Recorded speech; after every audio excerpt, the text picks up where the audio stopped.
Chris Moore, Dr. Melanie Moses, thank you for being here. In the context of our conversation today, what sort of AI has caught your attention and the attention of lawmakers?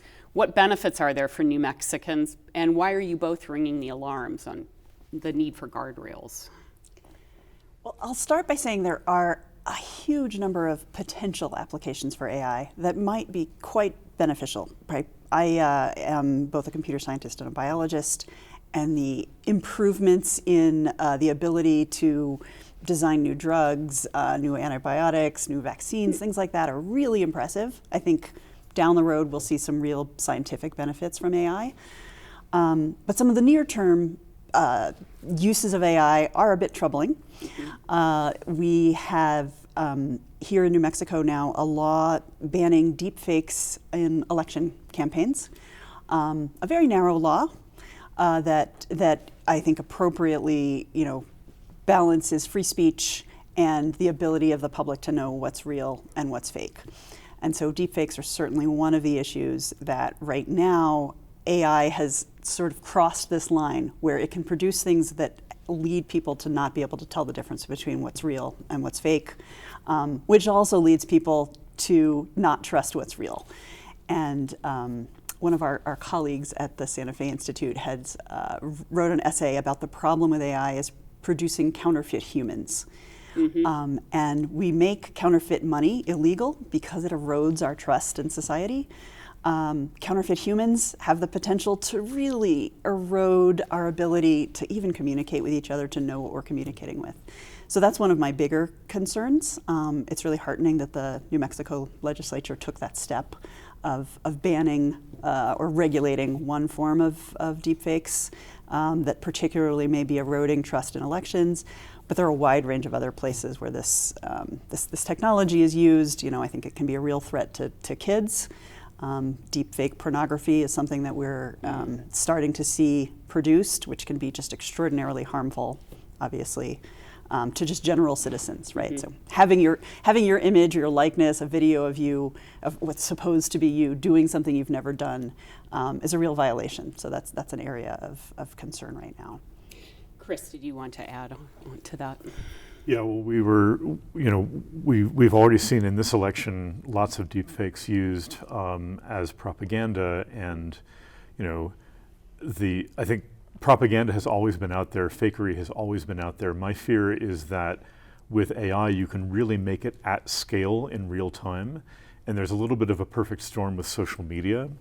So suppose that I can do micro-targeted propaganda so that, based on your social media, your preferences, for that matter, your consumer behavior, which maybe I have bought from Amazon or your credit card company, I tailor some propaganda to you and only to you, something that, a campaign organization isn't even publicly, accountable for. We've seen some fakes lately where we're being told, some voters in some zip codes are being told that a candidate is standing with Israel, and other voters in other zip codes are being told that she stands with Palestine. And these things are carefully designed to piss people off in both of those zip codes. So, Facebook deliberately enables this kind of geographical micro-targeting. They used to enable demographic micro-targeting. They got some pushback on that. But, so the combination of AI and social media, I think, creates a very dangerous and unaccountable situation. It's one thing to have this law, which Professor Moses did a great job working on, and we're very happy the governor signed, that, an official campaign committee is now required to say this image was made with AI. But of course, no one on social media is required to say any such thing, and the social media companies have so far resisted any obligation to say any such thing. I've noticed sometimes they will, once it becomes clear, they will hide a post or they will maybe take it down, but it doesn't seem consistent. Well, and by that time, 1 million people have already seen it. Right. And so maybe 1% of those viewers who are tech savvy enough find out later that it was fake. But it's already done its damage, right? What's the old adage about a lie races around the world 10 times before the truth gets out of bed? So I think, of course, there's always been fakery, but that it can be made so easily and so quickly and so realistically, I think that's dangerous.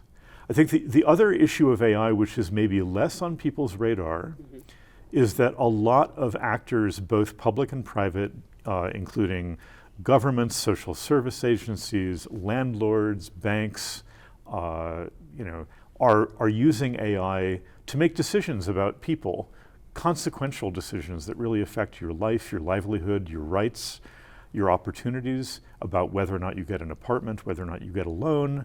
And they are increasingly using AI to do this, and I'm worried that it's going to become harder and harder to even tell whether discrimination is occurring, to even enforce the civil rights era acts that we have, like the Fair Housing Act and the Equal Employment Opportunity Act. Because if these decisions are made by a black box, where even the landlord doesn't know why they're telling you, sorry, you're not getting this apartment. Why? Well, this system that I use says that you're not going to be a reliable tenant. So it's a black box to you, to the landlord. Who's responsible for that? And how do we pierce that veil and impose some kind of liability? I'm going to return to that in a minute. I wanted to ask you, Melanie, as we record, the city of Albuquerque announced plans to establish an artificial intelligence working group and to create a city artificial intelligence policy. You've advocated for stronger protections against deepfakes. How are New Mexicans affected now by deepfakes, and what concerns are there for the future of deepfakes as AI becomes more advanced? Well, first, I think that's a really important step, that one of the problems that everyone recognizes in regulating this technology is the technology changes really quickly. And so a bill that you pass this year may be outdated and not keeping up with the technological changes for next year. Right, legislation and policies with that in mind. Yeah, so I think this is why having informed experts commissions at the city level, I think at the state level, are really important, so they can keep up with the technology and keep legislators informed about what might be coming next and what changes we might need to be aware of. Right, as we talked about deepfakes, there used to be things that if one paid attention and was sort of educated about what to look for, you could tell that something was fake. And that's less and less possible, almost impossible at this point. And so I think that having people who are dedicated to worrying really about what the negative implications coming down the road might be, that's important. On the other side, there are some really positive uses, and having people who can identify these are ways that we can use AI, right, to make more efficient services and things like that responsibly, right? And I think that's the thing, that it requires a lot of technical know-how and just practice, right, with this technology to understand what's a reasonable use, what's a use that's going to be subject to the kind of abuse or sort of accidental, discrimination or accidental misinformation put out in the world. So I think that committees and commissions that can inform government decisions, not just at the level of making bills, but just internal policy decisions. When should we use AI? When should we not? I think the Biden administration just came out with a policy this morning for the intelligence agencies. I was happy to see that one of the decisions was AI should not make the decision to launch a nuclear weapon. Okay, that's comforting. That's a first step. Exactly.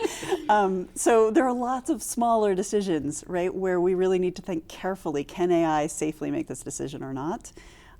Chris mentioned black boxes. We have algorithms making decisions for us all the time right now. Often, as Chris pointed out, a landlord might use some service that will say, this person doesn't seem creditworthy, this person won't be a good renter, and the landlord might not know why the decision is made. But often in the past, the algorithm was clear. It pulled this from your credit score and this from your past rental history. So one might have the ability to understand why the decision is made. But with AI, as it has this machine learning that are fueled by these large, opaque, difficult, impossible to understand neural networks, even the designers of the code couldn't explain why a decision is made. And so that's a new level of humans not being able to understand, basic functioning of our society and how it might affect you. I just like to say, as a Gen Xer who grew up in the 80s, we all predicted this. Anyway, Chris, this summer you spoke with the New Mexico Courts, Corrections, and Justice Committee about AI and biased algorithms. What is a biased algorithm, and how might that shape how a company makes decisions? You alluded to that with landlords. But. Right. Well, so yes, we've both been speaking to a lot of legislative committees over the summer, and there's been a lot of interest, I think, in the New Mexico state legislature about this, and in many other states as well, because in the absence of real federal action, state legislatures are stepping up, which is great. That's true in so many areas. In so many areas, yeah. So, so the Colorado state legislature recently passed a bill which was signed by the governor up there, saying that when an algorithm is going to be developed or deployed, namely used, that it should be tested for bias. But as you ask, what does that mean? So people build these. People have bias. People build them, but there's a kind of mathematical process where the people shovel a lot of data into the system and train it, as it were, on data from the past. Mm-hmm. And so suppose you're trying to create something which will predict whether I will commit another crime if you release me from jail, okay? So you're going to use lots of data about defendants from the past who were released and whether or not they were arrested for some new crime. Well, there's a lot of historical bias in our criminal justice system. And so if you use data from the past and then you assume that those patterns will persist into the future, there's a danger that you're going to continue that bias. And moreover, that you're going to do it inside a kind of black box with the appearance of objectivity, the appearance of mathematical accuracy. And so it's very important to check to see, for instance, is an algorithm equally accurate on each part of our population? There was some early work on facial recognition, for instance, that because that training data that was shoveled into the algorithm had relatively few black faces, mm-hmm. It made a lot more mistakes on black people, and several people have been falsely arrested because of this. So this is the kind of thing which can creep in without any ill intent on anyone's part, right? You don't have to intend any racism, sexism, or whatever. There was another great example where a healthcare company, again, without any ill intent, built an AI that used how much money you spent on healthcare last year as one of the factors in estimating how severe your pneumonia might be. Okay. Is there really a relevant measure? Well, if you have money or if you have insurance and it's their money, this is maybe a good indicator. And so the AI, in all its mathematical innocence, noticed a correlation there and started using that as one of its factors. If you don't have money or you don't have insurance, this is clearly a lousy way to predict how severe your health issues are. So again, I think one reason why we need transparency is to look under the hood and to say, wait a second, the algorithm, the AI, it's decided to use this? Wait a second, that from a policy point of view, a moral point of view, it shouldn't be using that. And so without that transparency though, if you just hand an AI a big database, it's going to use whatever it can find. When you're talking about black boxes and you can't, what is behind not having more transparency? Is it because a company can claim this is intellectual property, or you don't need to see the algorithm? Why isn't it more transparent? There is a big problem with that, exactly. So first of all, I know of one or maybe two court cases where an algorithm designer was found even potentially liable for discrimination. For the most part, they've said, hey, we're not a housing provider, we're not the employer, so it's not our fault, it's not our decision. And if you ask the companies, well, why did you say no to this tenant, for instance? They'll say, that's a trade secret, that's proprietary. Some of the risk assessment algorithms used in criminal justice in other states, I'm happy to say not in New Mexico, have said, no, we're not going to tell you, we're not even going to tell you what score you would have had if this information about your criminal record had been corrected. So there are two levels of what's the opposite of transparency? Opacity, opaqueness.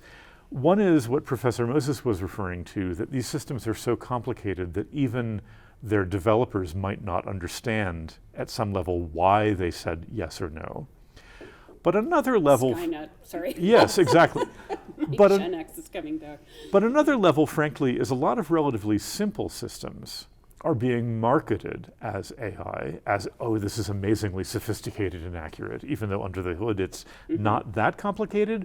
But then when you ask those vendors and developers to look under the hood, they say, oh, trade secret, proprietary, we're not even going to tell you what data it uses, we're not going to tell you how it processes that data, what things about an applicant or a defendant it is using, and that I think is really not okay.